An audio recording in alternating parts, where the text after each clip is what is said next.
আমারে তো জান্নাত দিলেন। ওই যে আমার জনম দুঃখিনী মা যে নিজে না খাইয়া আমারে খাওয়াইছে, মানুষের বাড়িতে কাজ কইরা কইরা আমাকে কষ্ট করে পড়াশোনা করাইছে।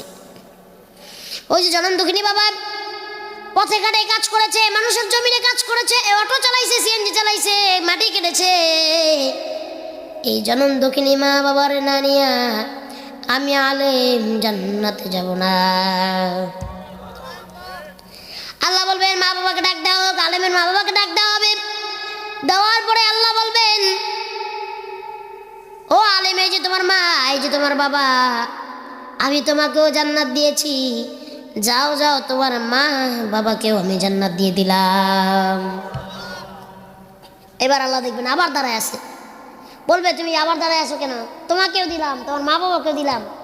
বলবে আল্লাহ আমার তো দিয়েছেন, মা বাবারা দিয়েছেন, আমার ভাই বোনরা তো দেন নাই, আমার দাদা দাদিরা দেন নাই, ওই যে আমাকে কষ্ট করে পড়িয়েছে আমার মাদ্রাসার ওস্তাদ তারা তো দেন নাই, ওই যে আমার পিছে শ্রম দিয়েছে, আমাকে টাকা পয়সা দিয়ে সাহায্য করেছে, ওই যে আমি যার বাড়িতে লজেন খাইছি থাকছি আর পড়ছি তারা তো দেন নাই। আল্লাহ বলবে যাও তোমার যারা যারা পছন্দ হয় আমি আজকে তোমার উসিলায়, আমি আল্লাহ সবাইকে আজকে তোমার উসিলায় মাফ কইরা দিব। এই জন্য নিজের সন্তানকে দিনী শিক্ষা দেন। দিনী শিক্ষার দরকার আছে কি নাই? সন্তান তো যখন আল্লাহর কাছে হাজরা বলবে রাব্বির হামহুমা কামা রাব্বায়ানি সগীরা, আমার আল্লাহ বলবেন বাবা মার জন্য দোয়া করে রে সন্তান, যাও যাও আমি তোমার মা বাবাকে মাফ কইরা দিলাম। या रब मेरी आँखों में समा जाए मदीना, या रब मेरी आँखों में समा जाए मदीना, मुद्दत से मेरी दिल में तमन्ना है मदीना, मुद्दत से मेरी दिल में तमन्ना है मदीना, तलवार भुकट हो के निकल मैदान यासीर, तलवार भुकट हो के निकल मैदान यासीर, दुश्मन के मुकाबिल तू लगा नाराए तकबीर, दुश्मन के मुकाबिल तू लगा नाराए तकबीर, तो मुर्द मुसलमान हो तो मुर्द मुसलमान, तो मुर्द मुसलमान हो तो मुर्द मुसलमान, एक हाथ में तलवार है एक हाथ में कुरान, एक हाथ में तलवार है एक हाथ में कुरान, मैं आशिक मौला हूँ मगर इश्क निराला, मैं आशिक मौला हूँ मगर इश्क निराला, ऐ जुमला जहाँ दिल के तजल्ली से उजाला, ऐ जुमला जहाँ दिल के तजल्ली से उजाला, मैं दूर हूँ मजबूर हूँ ऐ सैयद आलम, मैं दूर हूँ मजबूर हूँ ऐ सैयद आलम, दीदार दिखाते नहीं आवाज सुना दो, दीदार दिखाते नहीं आवाज सुना दो। প্রাণপ্রিয় কিশোরগঞ্জবাসী, আমার প্রাণপ্রিয় পাকুন্দিয়াবাসী, আপনারা সবাই কেমন আছেন? আলহামদুলিল্লাহ।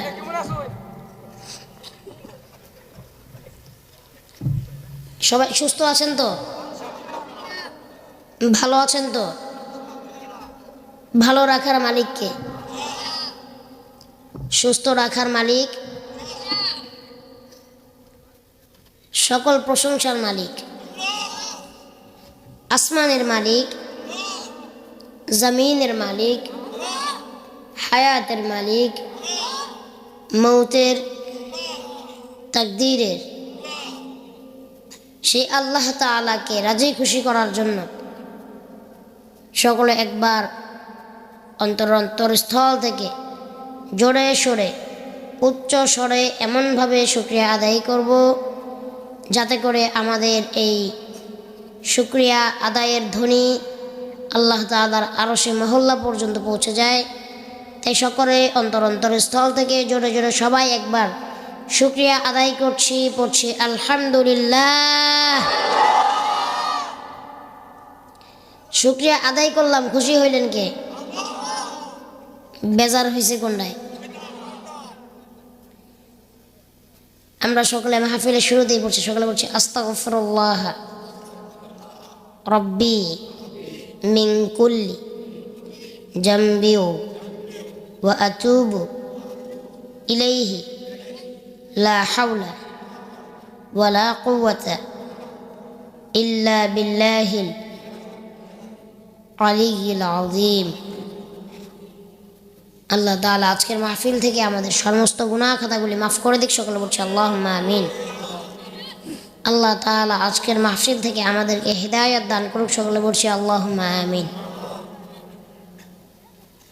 সম্মানিত প্রাণপ্রিয় মুরব্বিয়ানে আজম, আজকের মাহফিলে আমন্ত্রিত এই জাতির শ্রেষ্ঠ সন্তান উলামায়ে কেরামগণ, আমার সমবয়সী ভাই এবং বন্ধু, পর্দার আড়ালের অসংখ্য মা ও বোনেরা, মুসলিম কোরআন প্রিয়, ইসলাম প্রিয়, তাফসির প্রিয়, তাওহীদি জনতা, সবাইকে নিয়ে আজকে শুরু করছি মহান আল্লাহর নামে। স্মরণ করছি বিশ্ব মানবতা মুক্তির মহাদূত হযরত মুহাম্মদ রাসূলুল্লাহ সাল্লাল্লাহু আলাইহি ওয়াসাল্লাম, আমাদের প্রিয় নবীকে। আল্লাহ তাআলা আজকের এই মাহফিলকে কবুল ও মঞ্জুর করুক, সকলে বলছি আল্লাহুম্মা আমিন। এই যে আমরা এত সময় আল্লাহর দরবারে শুকরিয়া আদায় করলাম,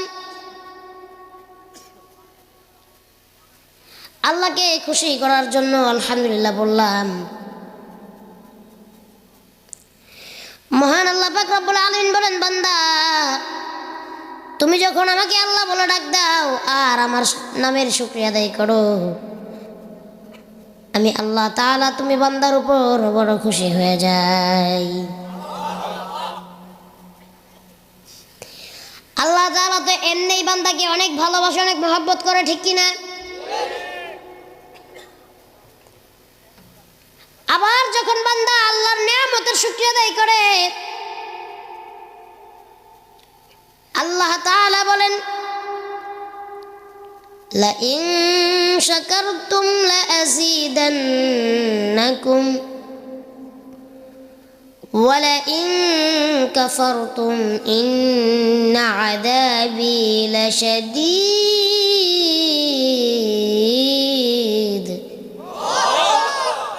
আল্লাহ পাক রব্বুল আলামিন বলেন, লা ইন শাকারতুম লা আযীদান্নাকুম, যেই বান্দা আমার নিয়ামত পায় আর নিয়ামতের শুকরিয়া আদায় করে, আমি আল্লাহ পাক রব্বুল আলামিন ওই বান্দার নিয়ামত আর বাড়িয়ে দিব।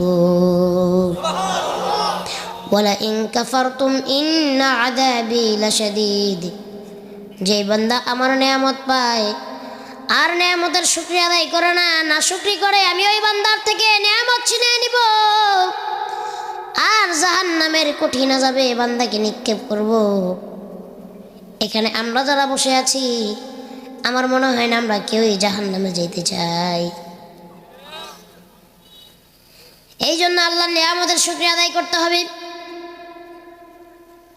আল্লাহর কাছে বেশি বেশি নিয়ামতের শুকরিয়া আদায় করবেন, আপনার নিয়ামতগুলি বাড়িয়ে দিবেন কে? আল্লাহ তাআলা এও বলেন, বান্দা ফাবিআইয়ি আলাই রাব্বিকুমা তুকাযযিবান।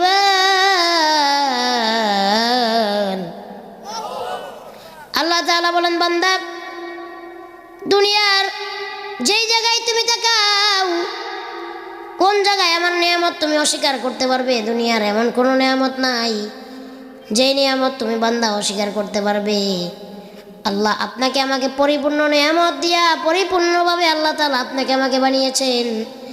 আর আজকে আপনি আমি আল্লাহর বান্দা হইয়া সারাদিন আমার আপনার কাছে একবার সময় হয় না আল্লাহ তাআলার নামটা আমাদের মুখ দিয়ে একবার নিতে, ঠিক কিনা? একবার আস্তাগফিরুল্লাহ পড়ার সময় হয় না, একবার কালিমা পড়ার সময় হয় না, একবার দুরূদ শরীফ পড়ার সময় হয় না, একবার আল্লাহর নামটা নেওয়ার সময় আপনার কাছে আমার কাছে হয় না। দুনিয়ার মহাব্বতে, দুনিয়ার মোহে আপনি আমি পাগল হয়ে বসে আছি। আল্লাহ তাআলার কাছে একটা বার আল্লাহর নাম নেওয়ার জন্য আপনার আমার মনে হয় না, ঠিক কিনা? এই জন্য বেশি বেশি আল্লাহকে ডাকবেন, আপনার গুনাহগুলি সব মাফ করে দিবেন কে? হ্যাঁ, আমরা যত হুজুররা আলেমরা এতদিন যাবৎ শুধু ওয়াজ করে যাচ্ছি আর বলতেছি, সর্বপ্রথম বলতেছি আপনারা নিজেরা আলেম হওয়ার চেষ্টা করেন।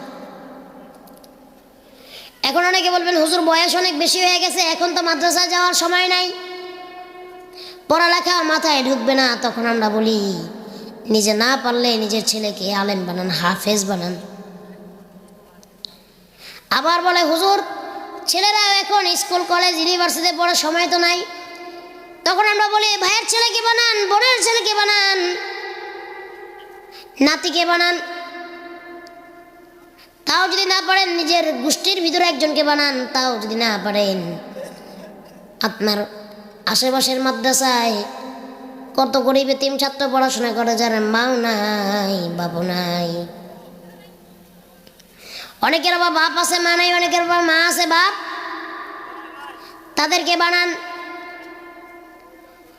আপনার জীবদ্দশায় যদি আপনি নিজে আলেম হইতে পারেন এর থেকে সৌভাগ্যবান কিছু নাই।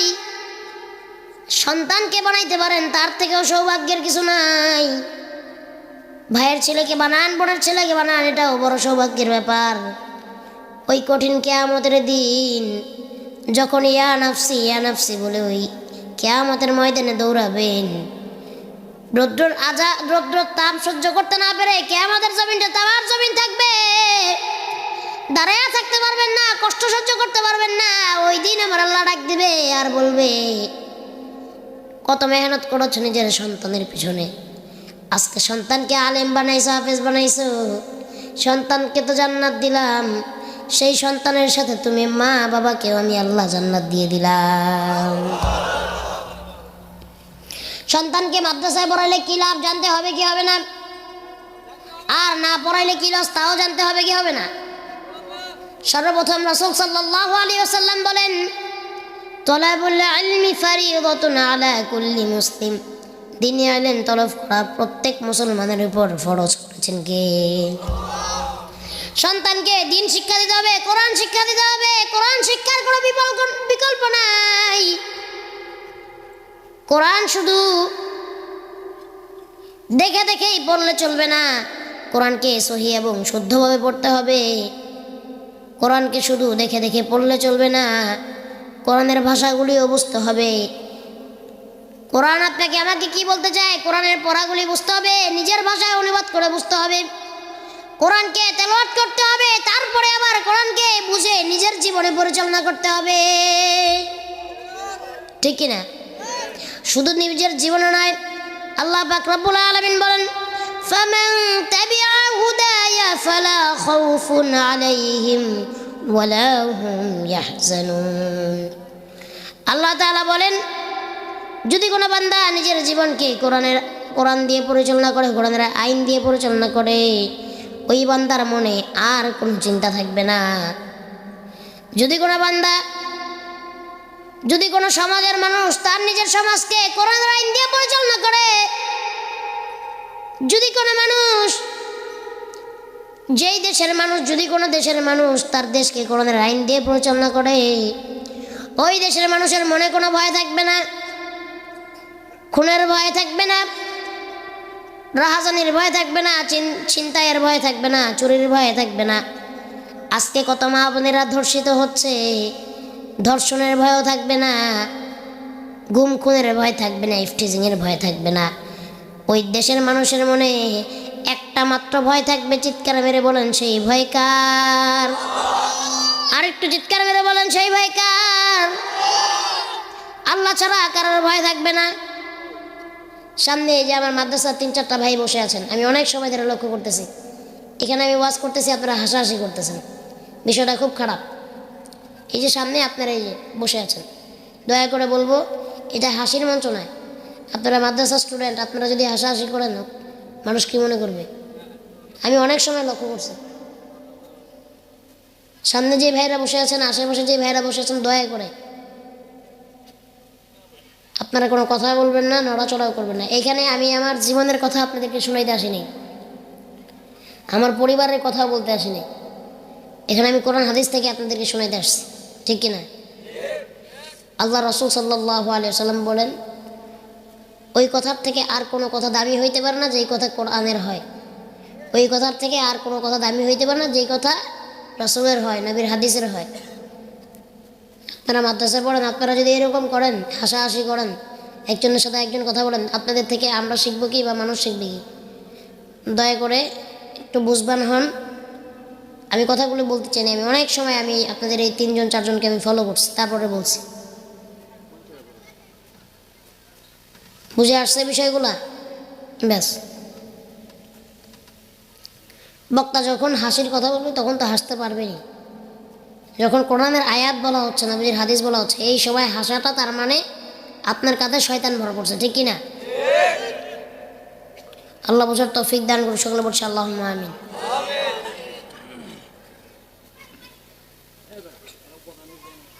এবার আসেন, নিজের জীবনকে কোরআন দিয়ে পরিচালনা করতে হবে, নিজের সমাজকে কোরআন দিয়ে পরিচালনা করতে হবে, নিজের দেশকে কোরআন দিয়ে পরিচালনা করতে হবে। কারা কারা রাজি আছেন? দুইটা হাত রাখুন। আল্লাহু আকবার। আল্লাহ তাআলা কবুল করেন, মঞ্জুর করেন, সকলে বলছে আল্লাহুম্মা আমিন। এবং নিজের সন্তান, নিজের আহাল, নিজের বিবি, নিজের বাল বাচ্চা সবাইকে কোরআন দিয়ে পরিচালনা করতে হবে, ঠিক কিনা? এবং নিজেকেও বাঁচাইতে হবে, নিজের পরিবারকেও বাঁচাইতে হবে। এই জন্য আল্লাহ তাআলা বলেন, ইয়া আইয়ুহাল্লাযীনা আমানু কু আনফুসাকুম ওয়া আহলিকুম নারা। তোমরা নিজে জাহান্নামের আগুন থেকে বাঁচো এবং নিজের পরিবারকে বাঁচাও। আল্লাহ তৌফিক দান করুন, সকলে বলছে আমিন। কোরআন শরীফ বেশি বেশি তেলাওয়াত করবেন। কোরআন শরীফ বেশি বেশি তেলাওয়াত করলে আপনার অন্তর থেকে সমস্ত দাগগুলি মুছে দিবেন কে? আপনার অন্তরটাকে, আপনার কলবটাকে শুদ্ধ করে দিবেন কে? কোরআন শরীফ তেলাওয়াতের মতো এত উত্তম ইবাদত আর কোনো ইবাদতে। এই জন্য আল্লাহর রাসূল সাল্লাল্লাহু আলাইহি ওয়াসাল্লাম বলেন, আফদালুল ইবাদাতি তিলাওয়াতুল কুরআন।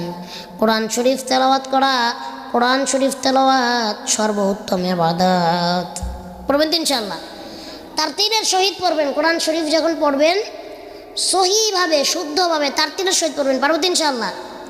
এই জন্য আল্লাহ তাআলা আরও বলেন, ওয়ারাত্তিলিল কুরআনা তারতিলা। তোমরা যখন কোরআন শরীফ তেলাওয়াত করবে, তারতিলের সহিত তেলাওয়াত করবে। আল্লাহ তাআলা আমাদের সকলকে বোঝার তৌফিক দান করুক, সকলে বলছে আল্লাহুম্মা আমিন। এবার আসেন, সন্তানকে যদি হাফেজ বানাইতে পারেন লাভ আছে না নাই? আলেম বানাইতে পারেন লাভ আছে না নাই? 1 নম্বরে সন্তানকে যখন হাফেজ বানাবেন, একজন হাফেজ 10 জন এমন জাহান্নামী যাদের জাহান্নামের ঘোষণা হয়ে গেছে, এমন 10 জনকে জান্নাতে নিতে পারবে। এখন সুবহানাল্লাহ। এর ভিতরে 8 জন হইল ব্যক্তি বিশেষ, 8 জন ব্যক্তি বিশেষ, আর 2 জন হচ্ছে শ্রেণী বিশেষ। এবার আসেন, আপনারা আমার সাথে কাউন্ট করেন, মানে কইনেন কারা হাফেজ হইলে হাফেজ সাহেবরা কাদেরকে জান্নাতে নিতে পারবে? হাফেজের বাবা মা, দাদা দাদি, নানা নানি, শ্বশুর শাশুড়ি, 2 জন থাকবে শ্রেণী বিশেষ। এক শ্রেণী যারা হাফেজদেরকে মহব্বত করবে, ভালোবাসবে। আরেক শ্রেণী যারা তাদেরকে টাকা দিয়ে, পয়সা দিয়ে, শ্রম দিয়ে তাদেরকে হাফেজ বানানোর পিছনে সহযোগিতা করবে। সুবহানাল্লাহ। এই 10 জন লোক জান্নাতে যাবে। আল্লাহ তাআলার কাছে ওই হাফেজ সাহেব সুপারিশ করবে আর বলবে, আল্লাহ আমি ওনাদেরকে ছাড়া জান্নাতে যাব না। আল্লাহ বলবে, যাও যাও, তোমাকেও জান্নাত দিয়ে দিলাম, আর তোমার সাথে তুমি যাদের জন্য সুপারিশ করেছো তাদেরকেও জান্নাত দিয়ে দিলাম। সুবহানাল্লাহ। তাহলে হাফেজের বাপ মা হইলে লাভ আছে না নাই? হাফেজের দাদা দাদি হইলে লাভ আছে না নাই? হাফেজের নানা নানি হইলে লাভ আছে না নাই? দেখেন আল্লাহ তাআলা এমনও দিয়ে দিয়েছেন, হাফেজের শ্বশুর শাশুড়ি হইলে লাভ আছে না নাই? আবার হাফেজকে ভালোবাসলে, তাকে সহযোগিতা করলে লাভ আছে না নাই? আল্লাহ বুঝার তৌফিক দান করুক, সকলে বলছে আমিন। কোরআন শেখার মতো এত উত্তম ইবাদত আর কোনোটা নেই। কোরআন পড়ার মতো এত উত্তম ইবাদত আর কোনোটা নেই। আজকে কোরআন শরীফগুলো কোথায়? আপনার আমার ঘরের সেলফে, মানে তাকে পড়ে আছে। কত মানুষ কোরআন শরীফ পড়তে পারে কি পারে না? এমন লোক এখানে আছে 2 মাস হয়ে গেছে, 3 মাস হয়ে গেছে, কোরআন শরীফের উপর ধুলা পড়ে গেছে, একবার কোরআন শরীফটা খুইলা তারপরে এক পাতা পড়েও দেখেন আছে না নাই। আপনি আমি খিদা লাগলে খাই কি খাই না? কোরআনের তো একটা খাবার আছে, সেই খাবারের নাম কি? কোরআনকে তেলাওয়াত করতে হবে, এটাই কোরআনের খাবার। কোরআনকে তেলাওয়াত করবেন না, কোরআনকে ঘরের উপরে রেখে ফেলে দিবেন, সেই কোরআন আপনার আমার উপর বদদুয়া দিবে কি দিবে না? এই জন্য বলবো কোরআনকে তেলাওয়াত করবেন, কোরআনকে ভালোবাসবেন। আপনাকে ভালোবাসবেন কে? এই যে আমি নুরুল ইসলাম বিক্রমপুরী। আজকে আমি ওয়াজ করি বা সারা দেশের মানুষ আমাকে চিনে বা আমি বড় বড় ময়দানে কথা বলি, এটা আমার কোনো যোগ্যতা না, এটা আমার কোনো দাম নাই। আমি একজন সাধারণ মানুষ। হ্যাঁ, আমার কাছে কি আছে জানেন? আমি বলবো না আমি অনেক এলেমের অধিকারী, আমি অনেক কিছু জানি না। আমার কাছে আছে সর্বপ্রথম আমার আব্বা আমার দোয়া, 2 নম্বরে আমার ওস্তাদদের মেহনত, 3 নম্বরে আপনাদের ভালোবাসা, সবচেয়ে সর্বোত্তম যে নাম্বার সেটা হলো আল্লাহর কবুলিয়ত। আমার মতো এমন সন্তান আপনাদের আছে না? অনেকের, আমার বয়সে অনেকের ভাই আছে, আমার বয়সে অনেকের সন্তান আছে, আমার বয়সে অনেকের নাতি নাতনিও আছে। আমি একজন সাধারণ মানুষ। আজকে যে আপনারা এতগুলো মানুষ আসছেন না, আমার কোনো দাম নাই, দাম হলো কোরআনের। তার কারণ কি জানেন? কোরআনকে মূল্যায়ন করতে হবে, ভালোবাসতে হবে এবং তেলাওয়াত করতে হবে, এবং আল্লাহ তাআলা কোরআনে কি বলেছেন আপনাকে আমাকে, ওইটা আপনার আমার জীবনে আমল করতে হবে। এই যে একটা কত কাপড় আমাদের আশেপাশে আছে না নাই? এই কাপড়গুলা কিন্তু আমরা এখন পায়ে পাড়া দিয়ে যাচ্ছি, আবার আপনি আমি এই কাপড়গুলা অনেক কাজে ইউজ করি কি করি না? মা বোনেরা গায়ে দেয় অনেক সময় কাপড় দিয়ে, আমাদের অনেক কাজ আছে না নাই? এই একই কাপড় কিন্তু আপনি আমি সম্মান করি না, ইজ্জত করি না, কিন্তু ওই সেম কাপড়, একই কাপড় যখন কোরআনের সাথে জড়িয়ে গিলাফ হয়ে যায়, তখন এই কাপড়টার মর্যাদা কত বেড়ে যায়।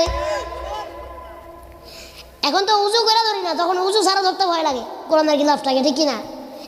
এখন তো একটা জামা ছুঁড়ে ফেলে দিলাম ঘরে যায় কইরা, তো ওই গিলাফটাকে কিন্তু আপনি আমি ছুঁড়ে ফেলে দিই না, বড় মায়া করি, মহাব্বত করি, সম্মান করি, ঠিক কিনা?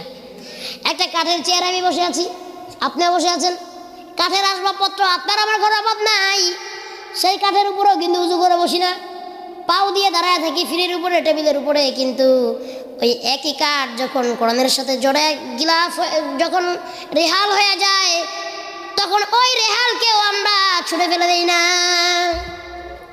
দাম কি কাঠের ছিল, কাপড়ের ছিল? না, এই কোরআনের সাথে জড়ায়া যাওয়ার কারণে আল্লাহ কাঠের দাম বাড়ায় দিয়েছেন, কাপড়ের দাম বাড়ায় দিয়েছেন। এই জন্য আজকে আমি যেভাবে কোরআনের সাথে জড়ায় গেছি, আপনার সন্তান, আপনি যদি কোরআনের সাথে জড়ায় দেন, আপনি নিজে জড়ায় যান, আপনাকে আপনার সন্তানকে আল্লাহর ওলি বানিয়ে দিবেন কি? এই জন্য বলি সন্তানকে কোরআন শিক্ষা দেন, কোরআন শিক্ষা দিবেন। আপনি মরে যাবেন, আপনার জানাজা পড়াবে আপনার সন্তান, এর থেকে বড় সৌভাগ্যের আর কিছু নাই। অনেকে বলতেছে আমার 1 কোটি টাকার সম্পদ আছে, 5টা বাড়ি আছে, ওইখানে 10 বিঘা জায়গা আছে, কোনো দাম নাই, তার সন্তান তার জানাজা পড়াইতে পারলো না, সে সন্তান দিয়ে কী লাভ হয়েছে? সে মরে গেছে, তার সন্তান তার জন্য একটু দোয়াও করলো না, একদিন কী লাভ হয়েছে? একদিন কবরের কাছে যায় বাপমার জন্য দোয়া করে না, দিনের পর দিন যায় বাপমার জন্য দান সৎকার করে না, এমন সন্তান আছে না নাই? তা এই সন্তান কি থাকার থেকে না থাকা ভালো ছিল না? সন্তানের জন্য সম্পদ রেখে গেছেন, সব কিছু রেখে গেছেন, সেই সন্তান সেই সম্পদ দিয়ে তারা নেশা করে, আছে না নাই? সেই সম্পদ তারা খারাপ কাজে ব্যয় করে, আর আপনার কবরে আপনার আযাব পৌঁছাইতেছে। আরে এই যে সদকায়ে জারিয়া, একটা নেক সন্তান রেখে যাওয়াটাও সদকায়ে জারিয়া, ঠিক কিনা? এই যে পিছন দিকে আমি দেখেছি আপনারা কারো যেন উঠেছেন, বসেন তো, কেউ বসায় দেন তো ওনাদেরকে। কোথায় যাচ্ছে না হলে জিজ্ঞেস করেন, এটা ঠিক না। কি ওয়াজ শুনতে আসছেন? এতগুলা মানুষ এখানে বসে ওয়াজ শুনতেছে, একটা মানুষ কিন্তু উঠে নাই, আপনারা দেখছেন না? তাহলে একটু সময় নিয়েই বসেন, ঠিক কি না? আমি কথাগুলি বলতেছি, আমি যেখানে যাইতে চাই, যেখানে পৌঁছাতে চাই, সেখানে আমাকে পৌঁছাইতে দেন। আল্লাহ আপনাদের বোঝার তৌফিক দান করুন, সেগুলো বলছি আল্লাহুম্মা আমিন। উল্টা কই যাবেন আর কি করবেন, যায় কাম কি? কেউ কেউ আছে যুবক ভাইরা তো আলহামদুলিল্লাহ যায় না, আবার যে দুই একজন যাইতেছে, কি করবে যায়? মোবাইল আছে, বসে বসে মোবাইল টিপবে, ঠিক কিনা? অনেক মুরব্বীরা যায় আবার আশেপাশের দোকানে বিড়ি সিগারেট খুঁজবে। মুরব্বী কাশতে কাশতে জীবনটা শেষ, দমটা বাইরে যাচ্ছে। ডাক্তারের কাছে, মুরব্বী আপনি আর সিগারেট খায়েন না, আকিস বিড়িও খায়েন না।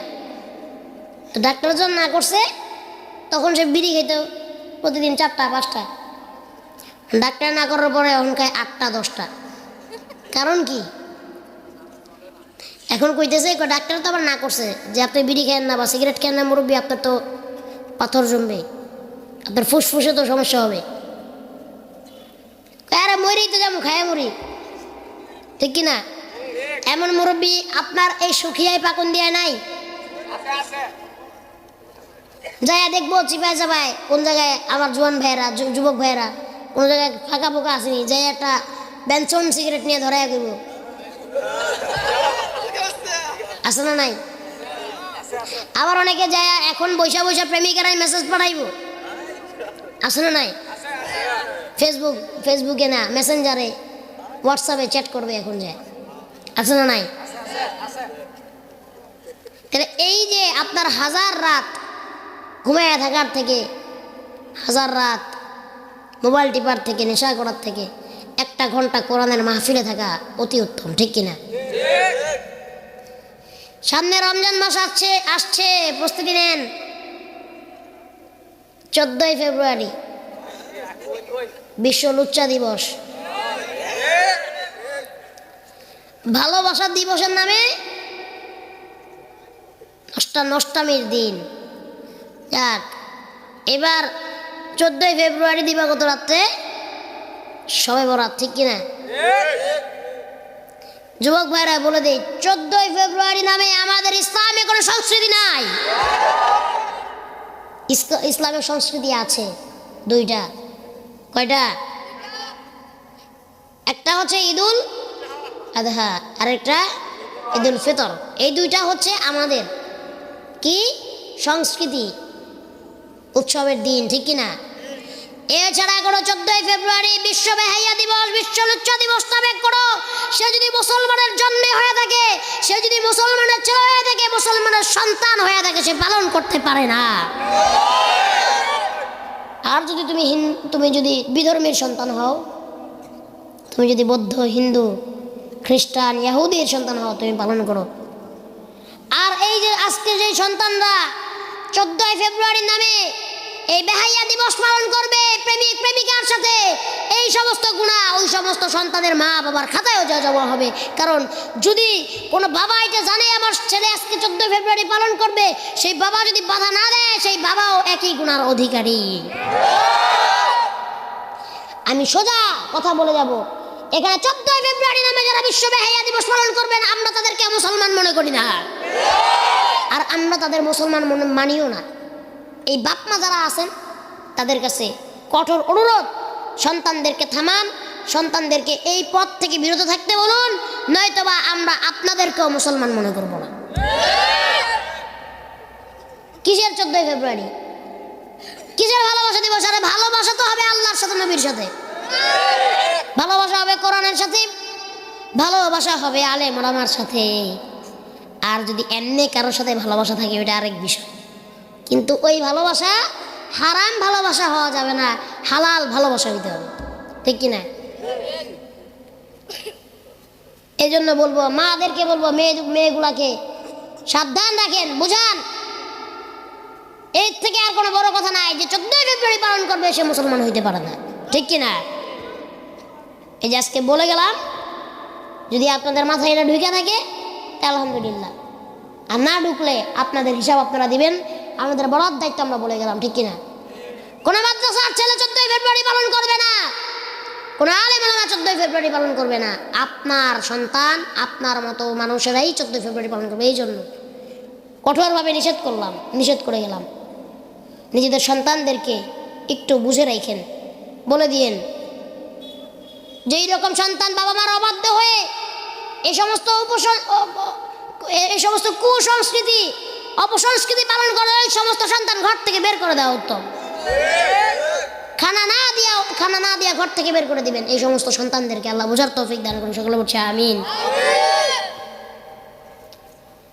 যদি সন্তানগুলাকে মাদ্রাসার শিক্ষা দিতেন, যদি সন্তানগুলাকে কোরআনের শিক্ষা দিতেন, আর এই অন্তরটার ভিতরে কোরআনের শিক্ষা থাকতো, আপনার সন্তান ওই অপসংস্কৃতি, ওই যে চলে গেছে 31 নাইট 14 ফেব্রুয়ারি, এই সমস্ত ওই যে খ্রিস্টানদের বড়দিন ক্রিসমাস ট্রি, এই সমস্ত কিছু আপনার সন্তানরা পালন করতে পারত না। এই জন্যই তো বলি সন্তানকে কোরআন শিক্ষা দেন। কোথায় আসছিলাম বলতে পারেন?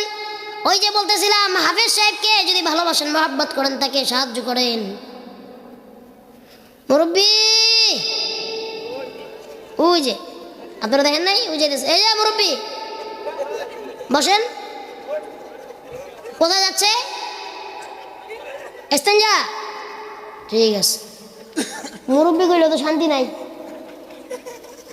এই যে যুবক পোলাপান সব বুঝে। আমাদের এক বক্তা সাহেব, আলেম সাহেব, মোস্তাক ফয়জি সাহেব কুমিল্লা, উনি কোনো এক মাহফিলে গিয়ে বলেছিলেন মুরব্বী। হুজুরও শান্তি পায় না। হুজুর যদি কোথায় যায় তাইলে সবাই বলে মুরব্বী।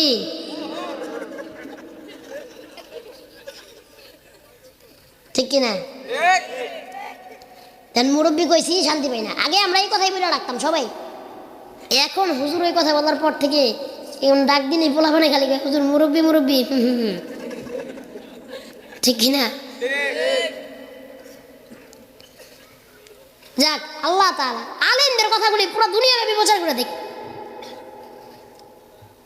হুজুরের এই কথা আল্লাহ এমন প্রচার করছেন সবার মুখে, ছোট নাই বড় নাই, সবাই আলেমদের কথাগুলি, আলেমদের মুখের জবাবের কথাগুলি আল্লাহ তাআলা পুরো দুনিয়ায় প্রচার করুক। আমিন কইলেন না? না ভণ্ডদের কথা প্রচার করবে? হুকু আছে না নাই? মেরে সময় যেতেছে। এখন রাইতে 10:50 উঠে এখন সময় আছে না? এবার আসেন, এই এলাকায় মনে হয় এই বাবা নাই, হুকু বাবা। আচ্ছা, খাজা বাবা, ল্যাংটা বাবা, কেল্লা বাবা, শাহালি বাবা, মেরালি বাবা, কত বাবা, বাবার অভাব নাই। বাপের কয় না বাপ, আর ওই পীরের পায়ে যে উষ্টা খেয়ে পড়ে, আছে না নাই? ভণ্ড পীর এই সমাজে আছে না নাই? আচ্ছা, এই বাবা সেই বাবা আমি বুঝলাম, ল্যাংটা বাবাটা কি? না দেখেন, সব বাবাই কম বেশি বুঝে আসছে, ল্যাংটা বাবাটা আমার বুঝে আসে না। ল্যাংটা মানুষ সে পীর হয় কেমন? তার তো পরনেই কাপড় নাই। আমি তো যার সতরে কাপড় থাকবে না বা যে ল্যাংটা থাকবে আমি তো তার মানুষই মনে করি না, তো সে পীর হইলে কেন? ঠিক কিনা? ভণ্ড পীর আপনাকে আমাকে জাহান্নামে নিতে পারে কি পারে না? এই জন্য ভণ্ড পীরের মুরিদ হইেন না। আর পীরের যদি মুরিদ হওয়া লাগে, আপনার ঘরে যে তালাশ করেন আপনার আব্বা আম্মা আসেনি, আব্বা আম্মার যে পীর বানান। আল্লাহ এই কথা লেখে নাই পীরের পায়ে জান্নাত। আল্লাহ লিখেছেন মার সেবা করো, মার খেদমত করো, বাবার খেদমত করো। তোমার মা যদি তোমার জন্য দোয়া করে আল্লাহ তোমাকে জান্নাত দিয়ে দিবেন। আল্লাহ বলে দিয়েছেন বান্দা তোমার মার পায়ের নিচে তোমার জান্নাত। সুবহানাল্লাহ কইলেন না? পীর আপনাকে আমাকে জান্নাত দিতে পারবে না, পীর আপনার আমার জাহান্নামে যাওয়ার কারণ হইতে পারে কি পারে না? হ্যাঁ, তারপরে যদি আপনার পীরের প্রয়োজনই পড়ে, ভালো আছে তাদের কাছে যাবেন। চরমনায় আছে না নাই? সরসিনা আছে না নাই? অনেক ভালো পীর আছে, তাদের কাছে যাবেন। তারা গরু মহিষের কথা বলে না, তারা আল্লাহ রাসূলের কথা বলে। আল্লাহ কবুল করুক, সকলে বলছে আল্লাহুম্মা আমিন। এবার আসেন, এই যে আপনার সন্তান কোরআন শিক্ষা না দেওয়ার কারণে আপনার সন্তান যদি বেঈমান হয়ে যায়, আপনার সন্তান যদি নালায়েক নাফরমান হয়ে যায়, আমার আল্লাহ পাক রব্বুল আলামিন কিয়ামতের দিন ওই সমস্ত সন্তানদেরকে ডাক দিয়ে বলবেন, দুনিয়াতে তুমি আমল করো নাই, আমি আল্লাহকে মানো নাই, কোরআন পড়ো নাই, নামাজ পড়ো নাই, আসো আসো তোমাকে এখন জান্নাতে দিব, জাহান্নামে দিব। আহা, সেই সন্তান আল্লাহকে ডাক দিয়ে বলবে, আল্লাহ আমার কোনো দোষ নাই, আমার বাপ মা আমার ছোটকাল থেকে মাদ্রাসা দেয় নাই, বাবা বলছে আমার ছেলেকে আমি বানাবো বড় পুলিশ, মা বলেছে আমার ছেলে হবে ডাক্তার, দাদি বলে দাদা বলে আমার নাতি হবে ইঞ্জিনিয়ার, আমাকে তো আমার বাপ মা কোরআন শিক্ষা দেয় নাই। সন্তানকে ইঞ্জিনিয়ার বানান, ডাক্তার বানান, পুলিশ বানান, কোনো সমস্যা নাই, কিন্তু যেটা আল্লাহ তাআলা আপনার আমার প্রতি ফরজ করেছেন সেই কোরআন নিজের সন্তানকে আগে শিক্ষা দিতে হবে, নিজের সন্তানকে দ্বীন শিক্ষা দিতে হবে। সে হোক ডাক্তার, সে হোক ইঞ্জিনিয়ার, সে হোক পাইলট, অ্যাস্ট্রোনট, যাই হোক, তাকে আগে কোরআনের শিক্ষা দিতে হবে। এই শিক্ষা আপনার আমার উপর ফরজ করলেন কে? এই জন্য ভাইয়ের আমার, যখন আল্লাহ তাআলা আপনার সেই সন্তানকে ডাক দিয়ে বলবে, সন্তান বলবে, আল্লাহ আমার তো কোনো দোষ নাই, সব দোষ আমার মা বাবার, আমার মা আমাকে কোরআন শিক্ষা দেয় নাই, আমার বাবা আমাকে কোরআন শিক্ষা দেয় নাই, আল্লাহ আমি আজকে যদি জাহান্নামে যাই, আমার মারে আমার বাবারে ছেড়ে আমি জাহান্নামে যাব না। আল্লাহ ডাক দিবেন আর বলবেন, এর মা বাবারে ধরে নিয়ে আসো। ফেরেশতারা সেই মা বাবাকে ধরে নিয়ে আসবে, আর আল্লাহ বলবে, সন্তানকে কোরআন শিক্ষা না দেওয়ার কারণে তারা বেঈমান হয়ে গিয়েছে, আজকে তোমার সন্তানের সাথে তোমাকেও জাহান্নামে যেতে হবে। সন্তান বাবা মার ঘাড়ে পাড়া দিয়ে জাহান্নামে যাবে, সাথে বাবা মাকে নিয়ে জাহান্নামে যাবে। আপনাদের কি ঠান্ডা লাগতেছে বেশি? আমার কাছে আজকে কেন জানি গরম লাগতেছে। হেল্প করেন কে? মানুষ বেশি তো, লাইটও বেশি, এই জন্য ঠান্ডাও তো আস্তে আস্তে কমে যাচ্ছে, ঠিক কিনা? আহারে আল্লাহ ভালো জানে আবার সামনের শীত পর্যন্ত আমরা বাঁচি কিনা। হয়তো আজকে এই ময়দানে বসে কথা বলছি, আবার সামনের বছর দেখবেন এখানে ওয়াজ মাহফিল হবে, এখানে অনেক মানুষ নাও থাকতে পারে, ঠিক কিনা? আল্লাহ তাআলা আমাদের বোঝার তৌফিক দান করুন, সকলে বলছি আমিন। তাহলে বলেন, আপনারা কি বদ সন্তান চান না নেক সন্তান চান? নেক সন্তান চাইতে গেলে মাদ্রাসায় পড়াইতে হবে, রাজি আছি তো ইনশাল্লাহ? আপনার এলাকার একটা মাদ্রাসা পূর্বপাড়া হুসাইনিয়া ফুরকানিয়া মাদ্রাসা, ইনশাল্লাহ সামনে মনে হয় হবে, এটা এখনো হয়েছে না? স্টুডেন্ট কত আছে? শুরু হয় না নাকি? হেফখানা শুরু হয় না, এখন মক্তবটা মনে হয় আছে, মক্তবটা আছে, সামনে তো শুরু হবে। এ রমজান না পরে রমজান আপনারা যে ই করবেন। আচ্ছা, এখন একটা মক্তব আছে এখানে সামনে, ইনশাল্লাহ আপনারা যদি দোয়া করেন, পাশে থাকেন, এখানে হেফজ করা হবে, আল্লাহ তাআলা তৌফিক দান করুন, সকলে বলছি আমিন। এই মাদ্রাসায় নিজেদের সন্তানদেরকে ভর্তি করবেন, পাঠিয়ে দিবেন, আপনার সন্তান দ্বীন শিক্ষা নিবে। আল্লাহ পাক রব্বুল আলামিন বলেন, বান্দা যখন তুমি তোমার সন্তানকে কোরআন শিক্ষার জন্য মাদ্রাসায় পাঠিয়ে দাও, দ্বীনি ইলম শিক্ষা করতে পাঠিয়ে দাও, তোমার সন্তানটা যেই রাস্তা দিয়ে হাইটা যায়, সেই রাস্তায় আমার ফেরেশতারা নূরের পর বিছিয়ে দেয়। গাছগুলো দোয়া করতে থাকে আপনার সন্তানের জন্য, সমুদ্রের মাছগুলি দোয়া করতে থাকে, দুনিয়ার সমস্ত মাখলুক দোয়া করতে থাকে যে সন্তানকে মাদ্রাসায় ভর্তি করে দেন। আপনারা সবাই চেষ্টা করবেন নিজের সন্তানকে মাদ্রাসায় পাঠাবার। কোরআনকে ভালোবাসবেন, কোরআনকে ইজ্জত করবেন, কোরআন নিজের সন্তানকে শিক্ষা দিবেন, আপনাকে মাফ করে দিবেন কে?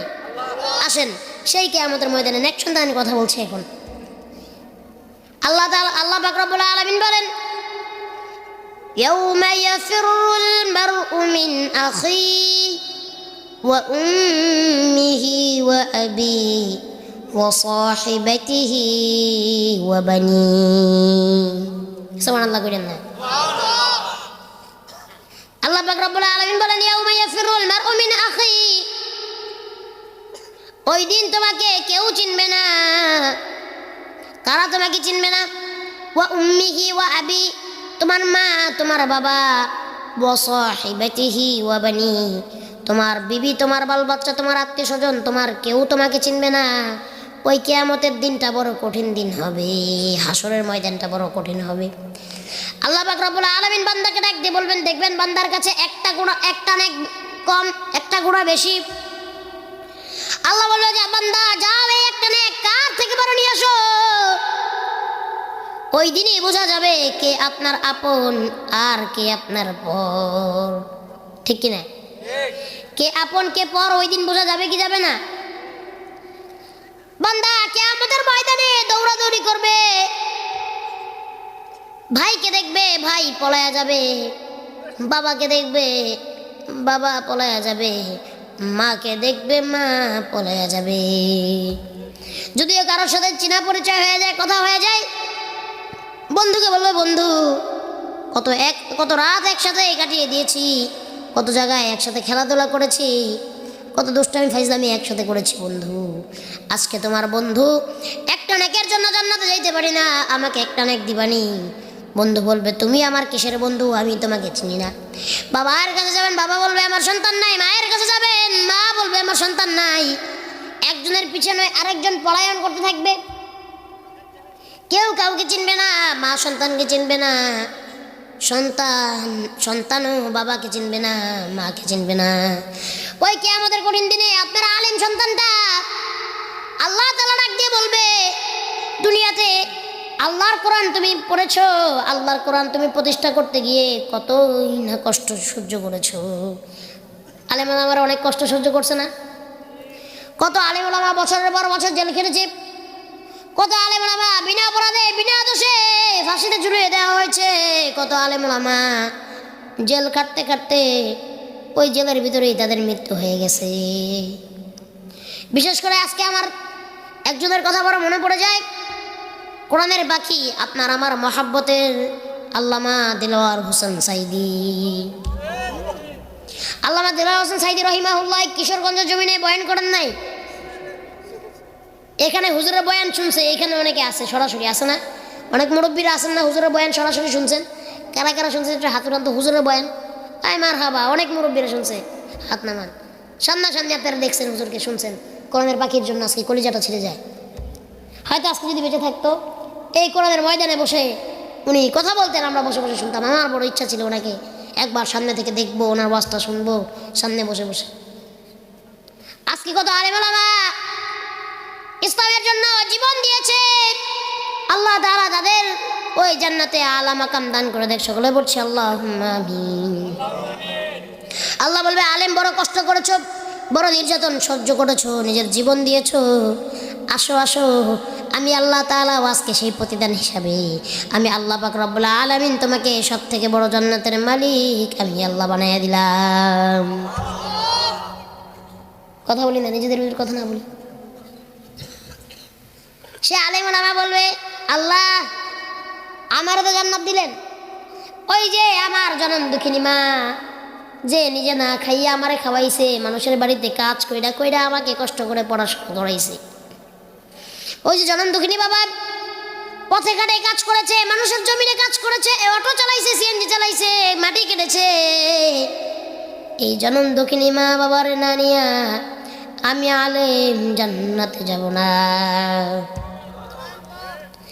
আল্লাহ বলবেন মা বাবাকে ডাক দেওয়া হোক, আলেমের মা বাবাকে ডাক দেওয়া হবে। দেওয়ার পরে আল্লাহ বলবেন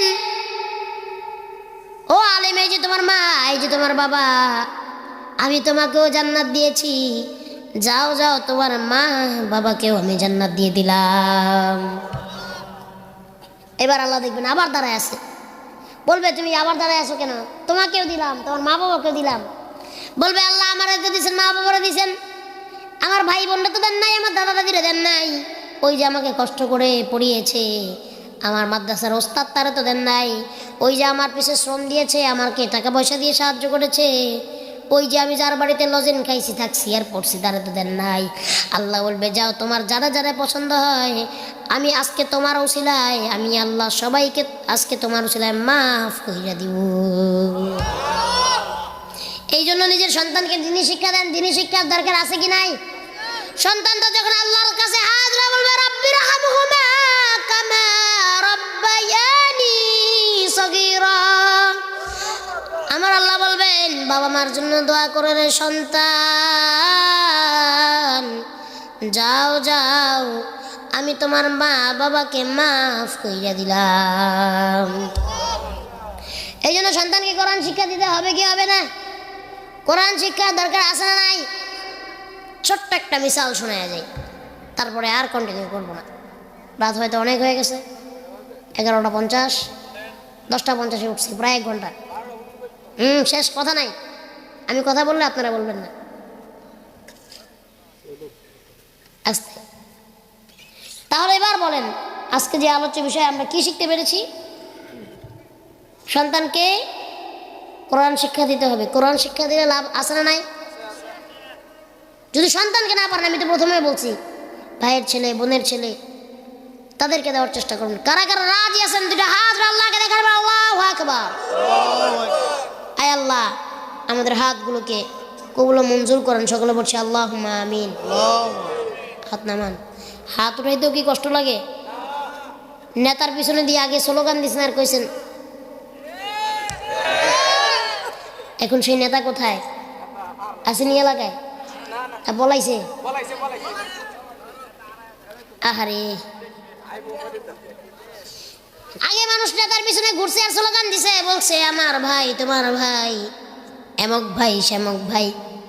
আমার ভাইয়ের চরিত্র ফুলের মতো পবিত্র, নামাজ পড়ে না 1 ওয়াক্ত, গাঞ্জা খায় 5 ওয়াক্ত।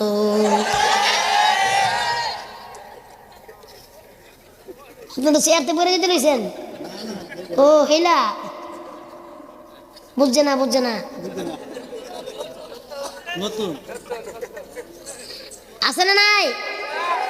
সেই ভাই আগে আমেরিকা কানাডা বাড়ি ঘর করে রাখছে, তার ছেলে মেয়ে সেখানে পড়ে, আর আপনারা সহসভাপতি হওয়ার লোভে স্লোগান দেন, মিষ্টি খাওয়ার লোভে স্লোগান দিচ্ছেন, বিরিয়ানি খাওয়ার লোভে। সে ভাই এখন বলাইছে, এখন রাস্তাঘাটে আপনি বাইর করতে খান।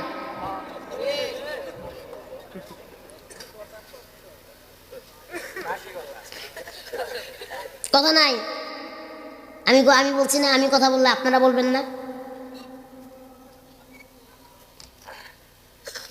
অনেক হয়তো ভাবছিল ছোট মানুষ কি বলবে, হ্যাঁ? পিছনে তাকায় দেখেন তো লোক একটাও গেছে কিনা। আইসে আরো অনেক মানুষ মনে করছে হুজুর কি ওয়াজ করবো, 20 মিনিট কইলে মনে হয় লোকজন সব যাইব না। এটা আল্লাহ তাআলার কোরআনের মুজিজা। এখানে মানুষ যত সময় বসে থাকবে, যত সময় কোরআনের কথা শুনবে, তত সময় ভালো লাগবে, ঠিক কিনা? আর ঘুরবেন নি। এই 15-16টা বছর যদি আপনারা আল্লাহর পিছনেও ঘুরতেন, একজন আল্লাহর ওলি হয়ে যেতেন, ঠিক কিনা? আগামীর বাংলাদেশ হবে কোরআনের বাংলাদেশ, যারা বলো ঠিক কিনা? আগামীর বাংলাদেশ হবে ইসলামের বাংলাদেশ। এই বাংলার জমিনে আর কোন নাস্তিক মুরতাদ নবীকে গালি দিতে পারবে না। এই বাংলার জমিনে আর কোন নাস্তিক মুরতাদ আল্লাহকে গালি দিতে পারবে না। খোদার কসম করে কিশোরগঞ্জের জমিনে বলে, যদি আর আল্লাহর নবীকে কেউ গালি দেয়, আল্লাহকে কেউ গালি দেয়, এই কিশোরগঞ্জের জমিনে তাকে জ্যান্ত মাটি দেওয়া হবে। এই কিশোরগঞ্জের জমিনে তাকে জায়গায় পুঁতে ফেলা হবে। আল্লাহ রাসূলের অপমান কিশোরগঞ্জের মুসলমান মেনে নিবে না। অনেক হয়েছে, আমরা দেখছি এতদিন। আল্লাহকে গালি দাও, নবীকে গালি দাও, তোমার কত বড় কলিজা, ওই কলিজা ছিঁড়ে ফেলবে মুসলমান, ঠিক কিনা? আল্লাহ তাআলা বোঝার তৌফিক দান করে। সকলে বলছে আল্লাহুম্মা আমিন। আসেন একটা মিসাল দিতে চাইছি, মিসালটা দিয়ে শেষ করে দেই। বড় এক ডাকাত ডাকাতি করে, ডাকাতি করতে করতে বয়স হয়ে গেছে, বুড়াও হয়ে গেছে। এখন নিজের মৃত্যুর কথা স্মরণ হয়েছে। কিসের কথা? আর অনেক মানুষ আমাদের কাছে আসে, এসে বলে হুজুর আমি গুনাহ ছাড়তে পারি না। আছে না নাই? এখানে অনেকে আসেন না যে চেষ্টা করতেছেন, না রে সিগারেট খাওয়াটা ছেড়ে দিব, আর খামো না, গাঞ্জা আর খামো না। আছে না নাই? অনেকে না সুদ আর খামো না, সুদ খাওয়াও না তো। আছে না নাই? কিন্তু চাইলেও ছাড়তে আসেন, ছাড়তে পারবেন।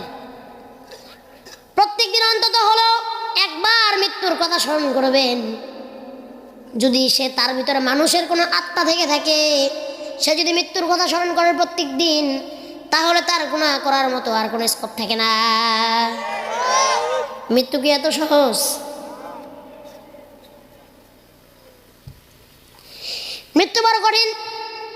মৃত্যুর কথা একটু একা একা, এই কথা নাই, মাইকম্যান কথা নাই, কথা বলবেন না। কোরআনের কথা হাদিসের কথা সবাই কথা বলা যাবে না। না আমি কথাগুলো বানায় বলছি। হ্যাঁ, আল্লাহ তাআলা বোঝার তৌফিক দান করুন। জোরে পড়ছি আমিন। ডাকাতের মৃত্যুর ভয় চলে আসছে, মৃত্যুর কল্পনায় তার ভিতরে রুহটা কেঁপে উঠছে। চিন্তা করতেছে সারা জীবন ঘুরে তো কোনো ভালো কাজ করলাম না, জীবনটা ভর ডাকাতি করছি, এখন না জানি আমার কি হয়। চিন্তা করতে করতে দেখতেছে মাফ পাওয়ার আর কোনো উপায় নাই। সবাইকে ডাক দিছে, মৃত্যুর সবাই হয়ে গেছে, সবাইকে ডাক দিছে, ডেকে এনে বলেছে আমি তো জীবনে কোনোদিন ভালো কাজ করি নাই, কত মানুষের ধন সম্পদ ইজ্জত লুট করেছি, কত মানুষকে জীবনে মেরেছি, আল্লাহ তো আমাকে জীবনে মাফ করবে না, ভালো কাজ তো কিছুই করে যেতে পারলাম না। আমি যদি মারা যাই আর তোমাদের ঘরে কারোর যদি একটা সন্তান জন্ম নেয়, তাহলে আমার যদি কোনো নাতি নাতকুর কেউ জন্ম নেয়, তোমরা তাকে মাদ্রাসায় পাঠিয়ে দিবা। এই কথা বলে ডাকাত মরে গেছে কিছুদিন পর। ডাকাত ওই যে মানুষের মারছে, মানুষের ধন সম্পদ ইজ্জত লুট করেছে, তার উপর আযাব শুরু হয়ে গেছে। ওই দিক দিয়া ৫-৬ বছর ওই ডাকাতের ঘরে, ডাকাতের ছেলের ঘরে একটা ছেলে সন্তান জন্ম নিয়েছে, ডাকাতের নাতি। সে ডাকাতের নাতির যখন ৫-৬ বছর বয়স হয়েছে, আর সন্তানদের সেই ওসিয়ত করে যাওয়া বাবার কথা মনে পড়ে গেছে। বাবা তো মরার আগে বলেছিল যদি আমাদের ঘরে কারোর সন্তান হয় তাহলে যেন আমরা মাদ্রাসায় দিই। সন্তানটাকে মাদ্রাসায় পাঠিয়ে দেওয়া হলো, মাদ্রাসায় ভর্তি করে দেওয়া হলো। প্রথম দিন মাদ্রাসায় গিয়ে ওস্তাদজি সেই ডাকাতের নাতিকে সবক দিচ্ছে আর পড়াচ্ছে, বলতেছে বলো বিসমিল্লাহির রহমানির রহিম। এবার যখন বিসমিল্লাহির রহমানির রহিম প্রথম দিন সবক নিলেন, এবার আল্লাহ ফেরেশতাদের ডাক দিয়ে বলে ও ফেরেশতারা, ওই যে দেখো ডাকাতের কবরে আযাব হয়, আজকে থেকে ওই ডাকাতের কবরের আযাবগুলো বন্ধ করে দাও। ফেরেশতারা বলে আল্লাহ ডাকাতকে মাফ করে দিচ্ছেন, কারণ বলে ডাকাত তো ওসিয়ত করে গিয়েছিল তার যদি কোনো নাতি হয় তাকে যেন মাদ্রাসায় পড়ানো হয়। আজকে ডাকাতের নাতি মাদ্রাসায় গিয়ে বলতেছে বিসমিল্লাহির রহমানির রহিম। আমি আল্লাহ নাকি পরম দয়ালু এবং করুণাময়, দয়ালু ক্ষমাশীল আল্লাহ, তাহলে আমি তার দাদার কবরে কেমনে করে আযাব দেই? ওই ডাকাতের নাতের উসিলা করে আমি ওই ডাকাতকে আজকে থেকে মাফ কইরা দিলাম। জীবনে ভালো একটা নিয়ত দরকার, ভালো একটা নিয়ত দরকার। এরকম ওসিয়ত যদি আপনারা আপনাদের সন্তানদেরকে করে যেতে পারেন, দেখবেন মানে আল্লাহ তাআলা আপনাকে ওই কবরে মাফ করে দিবেন, ঠিক কিনা? আজকে যা শুনলাম এবং বুঝলাম, আল্লাহ তাআলা আমল করার তৌফিক দান করুন। সকলে বলছি আমিন, আরো জোরে বলছি আল্লাহুম্মা আমিন।